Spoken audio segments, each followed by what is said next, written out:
Assalamualaikum warahmatullahi wabarakatuh. Perkenalkan, saya Arafat Nur. Saya seorang penulis berasal dari Aceh. Alhamdulillah sekarang dipercaya sebagai pengajar di STKEP PGRI Ponorogo.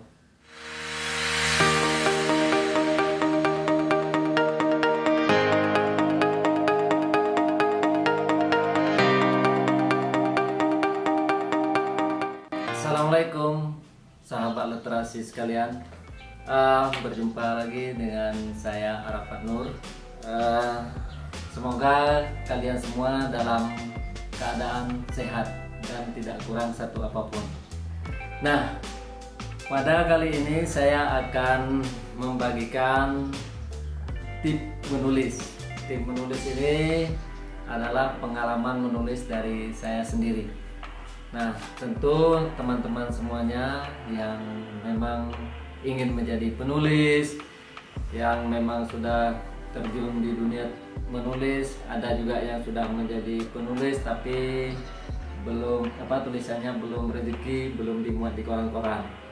Nah, ini ada pengalaman dari saya. Mudah-mudahan bisa menjadi panduan bagi kalian semua. Nah, karena pada dasarnya kita juga selain belajar dari buku-buku, seorang penulis itu juga penting belajar dari pengalaman menulis orang lain. Yang pertama sekali dalam menulis yang saya lakukan adalah mencari ide. Ide ini kebanyakan yang saya dapatkan peristiwa dari lingkungan tempat saya tinggal, baik peristiwa itu peristiwa besar, peristiwa keluarga maupun kejadian kriminal. Ada beberapa kejadian kriminal itu yang saya olah menjadi cerpen. Alhamdulillah dapat juara. Setelah saya mendapatkan ide, selanjutnya adalah bagaimana saya mengolah sebuah ide itu menjadi sebuah cerita yang menarik. Tentu ide yang kita dapatkan itu tidak kita tulis secara mentah-mentah. Inilah perlunya kita mengolah. Yang pertama adalah bagaimana kita memulai cerita itu supaya cerita itu menarik bagi pembaca. Nah, disinilah kekuatannya itu ada pada pembukaan cerpen. Ini sangat penting. Pembukaan cerpen ini sangat penting karena pembaca akan melanjutkan membaca cerita kita itu ataupun meninggalkan cerita kita itu sangat tergantung sekali dengan pembukaan yang kita buat. Nah, di bagian pembukaan ini yang saya lakukan dan tips yang bisa saya bagikan kepada teman-teman. Yang pertama adalah membuat pembukaan itu dengan cara yang kontradiksi, kemudian dengan kalimat-kalimat yang terukur. Artinya kalimat terukur itu kalimat yang kita buat itu tidak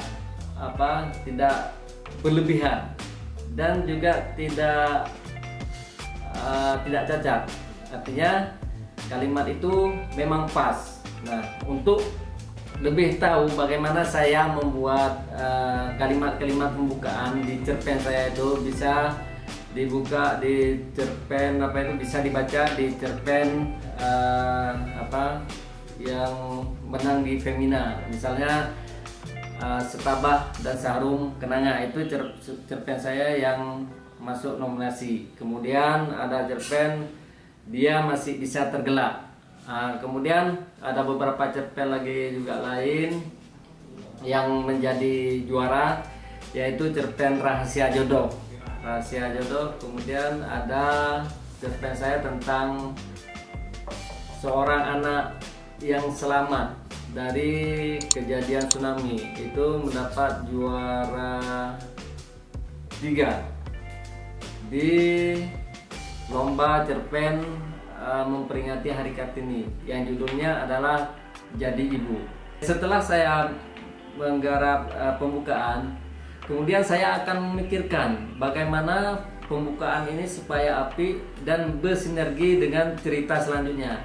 Yang perlu saya pikirkan di sini adalah alur. Bagaimana saya menuliskan tahapan-tahapan cerita itu dari awal sampai akhir supaya enak diikuti oleh pembaca. Di samping alur itu juga saya akan berusaha membangun sebuah konflik itu. Jadi sebuah cerita itu dia akan terasa beku, akan terasa hambar, akan terasa tidak ada apa-apanya apabila tidak ada konflik. Nah, disinilah dalam cerita itu dari setiap alur itu memiliki bangunan konflik yang saya bangun secara perlahan-lahan sampai kemudian konflik itu tiba pada puncaknya. Nah, sahabat literasi sekalian, setelah konflik terbentuk, setelah alur juga ada bayangan, untuk kita menentukan karakter dalam cerita kita itu kuat atau tidak. Ini sangat penting, karakter dalam cerita itu kita bisa melihatnya secara keseluruhan. Biasanya yang bagian-bagian yang menguatkan karakter itu termasuk yang pertama adalah cara dia bertutur, ya. Cara dia bertutur itu bisa kita gambarkan dalam dialog langsung itu. Apakah dia orangnya lembut, kasar. Kemudian lagi dalam cara kita menggambarkan gerak dia. Jadi alangkah sangat baiknya karakter ini sangat kuat apabila kita bisa menggambarkan dalam cerita kita itu bagaimana bahasa tubuh si tokoh. Nah, kemudian lagi tentang sifat-sifat dia. Sifat-sifat dia itu bisa kita wujudkan dalam tindak tanduk sang tokoh. Jadi disinilah kita menemukan cermin karakter tokoh kita itu kuat atau tidak. Jika karakter tokoh kita kuat itu, kita seakan-akan bisa melihatnya secara nyata si tokoh itu. Selanjutnya setelah naskah ini kita selesai, biasanya saya melakukan pemeriksaan. Pemeriksaan itu saya akan memeriksa dari pertama sampai habis itu, cerita itu akan saya teliti. Di mana bagian-bagian yang masih berlubang, di mana bagian-bagian yang masih kurang, ini perlu ditutupi. Ya, pemulesan kembali. Kemudian juga dalam pemeriksaan ini saya akan mengamati pola kalimat, apakah bagaimana logika cerita, bagaimana logika kalimat.